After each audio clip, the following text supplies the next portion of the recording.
Texas A&M Task Force 1 was one of many teams that responded to Ground Zero days after the terrorist attacks. I spoke to former Task Force 1 member Mike Donahoe as he remembers where he was when the world stopped turning. Tuesday, September 11, 2001, started out like any other day for former Bryan Fire Chief Mike Donahoe. I was at work at the fire station when, the morning events started to unfold.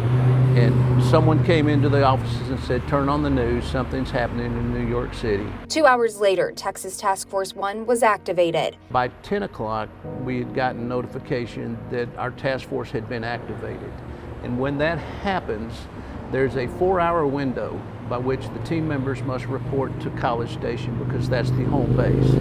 And of course, those of us that lived locally, it's not a 4-hour drive to College Station. So, I was able to go home and get my go bag and start preparing myself. My next step was to stop by my wife's place of employment and meet with her and let her know that we had been activated. Days following the attack, Texas Task Force 1 sent 78 members, including Donahoe, to Ground Zero. We actually thought that we were leaving, as soon as everybody got there, that we'd be gone. And, we started getting notifications from the FEMA group.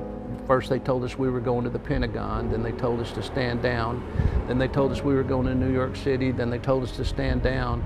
So we activated on September 11th, and it was actually probably 3 or 4 days after that that we actually left Bryan College Station to head to New York. Texas Task Force 1 was in New York City for 10 days. 20 years later, Donahoe says he can still recall the sights, sounds, and smells of Ground Zero. They're still with you. You think about things, and like I said, there's some of those triggers that bring back memories and things. Something as simple as a 5-gallon bucket to me brings back a memory, because everything we did, we had a 5-gallon bucket with us. When you were resting, you sat on a bucket. When you found something, you put it in a bucket.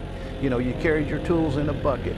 As he remembers the days that followed the terrorist attacks, Donahoe never thought he would be a part of a task force that responds to an event the magnitude of 9/11. I said it back then and I'll say it again, being a responder from Bryan College Station that responded to an emergency in New York City is just something that I never ever thought could happen. And, TEACS itself and what TEACS brings to this community and what they do all over the world. They are a world-renowned training facility for emergency responders. And, they're constantly changing and perfecting preparation, training, and response.